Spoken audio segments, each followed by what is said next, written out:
Bonjour. À J+4, après la venue du ministre, est-ce que tout a changé? Est-ce que tout s'est amélioré? Non. C'est pour ça que nous avons tenu ce matin et obtenu un rendez-vous avec Madame la préfète pour évoquer la situation, la nécessité de la tenir au courant de la situation réelle dans les élevages, avec des cadavres qui s'accumulent et des foyers qui ne sont toujours pas abattus. Et également, on remarque de nombreux dysfonctionnements, avec par endroits des doublons, c'est-à-dire un éleveur appelé de deux origines différentes pour aller abattre ces animaux, on n'y comprend rien. Donc, il est important que Madame la préfète mesure cette situation. Nous avons mis l'accent sur tout ce qui ne fonctionnait pas. Bon, l'État s'est engagé à améliorer les choses, tant en possibilité d'abattage, d'équarrissage, d'accompagnement pour les éleveurs. Tout ça, ça peut être pris positivement. Simplement, si nous n'avons pas un fonctionnement plus collégial, plus collectif, où l'administration sort de sa tour d'ivoire et accepte de partager avec les services de la Chambre de culture, du CIFOG, bref, main dans la main, on partage l'info aux services des agriculteurs. C'est le message fort qu'on a essayé de porter et nous serons attentifs, vigilants à évaluer si ça évolue rapidement. Donc suite à la visite avec Madame la préfète, nous avons fait un point sur l'abattage avec elle. Donc aujourd'hui on est à 1,4 million de canards qui sont à abattre sur les départements des Landes, des Pyrénées-Atlantiques et du Gers. Sur le département des Landes, nous sommes à 220 foyers et 40 suspicions jour à date.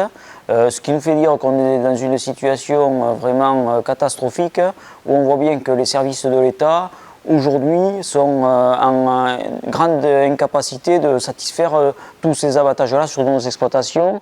Alors, plusieurs abattoirs ont été réquisitionnés, Cam, Givret, Montaut, l'abattoir de Pontonx pour les volailles. La plateforme de Pomarès qui théoriquement doit tourner à plein régime, sauf que là, pendant une journée, elle est à l'arrêt parce qu'elle a manqué de gaz.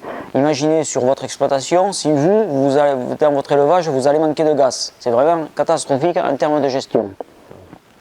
Suite à la virulence de propagation du virus, tous les élevages qui étaient en dépeuplement en deviennent foyers. Le fait d'être dépassé, de multiplier les foyers, fait qu'ils attendent 8 jours avant un éventuel abattage sur site, ce qui fait qu'on empile des morts et aujourd'hui ATMAX est dépassé. La société équarrissage n'arrive pas à subvenir aux besoins. Aujourd'hui, on a une revendication, il faut pallier à ce manquement. Et il y a une réunion demain, la préfète nous a assuré qu'on trouverait des solutions rapidement pour subvenir à ce manque et à pouvoir, au moins, avant abattage, au moins dépeupler les animaux morts des exploitations pour faire baisser la pression virale sur ces foyers. On a également rappelé à la préfète de relancer l'information auprès des maires parce que du fait du retard des enlèvements des foyers en élevage, il se déclare aujourd'hui des foyers en basse-cour et il faut que les particuliers se signalent à la mairie ou auprès des services vétérinaires de façon à rendre le secteur assaini assez rapidement et protéger tout le monde contre le virus. On a aussi parlé de demain avec Madame la préfète. Les premiers foyers, les agriculteurs avec leur bon sens paysan ont nettoyé les bâtiments, désinfecté, reste la seconde désinfection.